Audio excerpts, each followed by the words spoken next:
দুইটা হয়, জেলে যাব বা কবরে যাব, কিন্তু কারোর সাথে নেগোশিয়েটও হবে না, কারোর সামনে মাথা নত হবে না। এটা আজাদির বাংলাদেশ, উসমান হাদির বাংলাদেশ। তারেক রহমান অলরেডি সরকার চালাইতে ব্যর্থ হয়ে গিয়েছেন।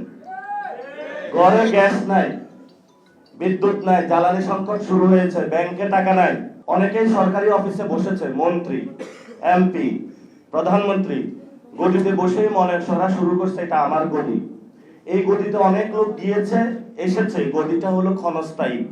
এই গদি বাংলাদেশের জনগণের, ফলত বাংলাদেশের জনগণের গদিতে যারা বসবে বাংলাদেশের জনগণের পক্ষেই থাকতে হবে। তৃতীয়ত যে বিষয়টা আমাদের সবচেয়ে বড় লড়াই, সেটা হলো আমাদের ভাইদের বিচার। আমি প্রায় এই যে গ্রামে গঞ্জে গিয়েছিলাম, গত 20 থেকে 20 দিন গ্রামে গঞ্জে ঘুরেছি, অনেক জায়গায় গিয়েছি, মানুষের সাথে কথা বলেছি, ডিরেক্টলি প্রায় 2 থেকে 2.5 লক্ষ লোকের সাথে হলো পথসভা করেছি। বিভিন্ন জায়গায় হলো আওয়ামী লীগের লোক ঘোরাফেরা করতেছে। তাদেরকে জিজ্ঞেস করলাম তারা কিভাবে বের হয়েছে, বললো যদি কেউ ছাত্রদের খুন করে তার মার্কেট ভ্যালু বাইরে যায়, ওসি এবং ওইখানের স্থানীয় নেতারা বসে 5 লক্ষ টাকা দিলে মুক্তি পাওয়া যায়। ওসির রুমে বসে ওই দলের নেতা এবং ওসি বৈশা, ওসি বলে 2 লাখ টাকা রাখি, ওই নেতা নেয় 3 লাখ টাকা, বলছে তারা ছেড়ে দেন। এরকম পুরা বাংলাদেশে যারা আমাদেরকে খুন করেছিল, খুনের মহাযজ্ঞ চালিয়েছিল, তাদেরকে হলো মুক্তি দেওয়া হয়েছে।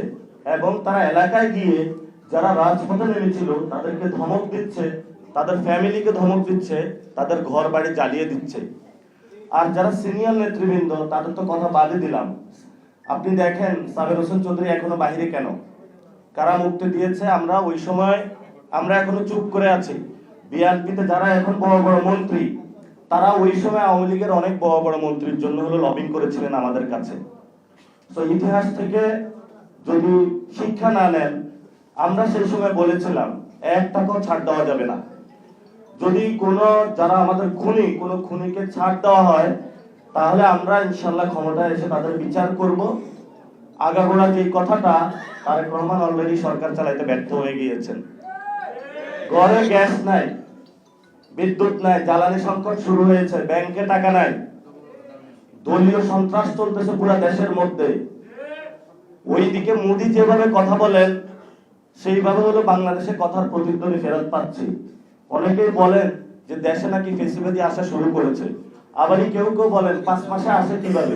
ফেসিবাদী তো আসে নাই, ফেসিবাদ তো আগে রয়েছে, সেটার উপরে তারেক রহমান বসেছেন।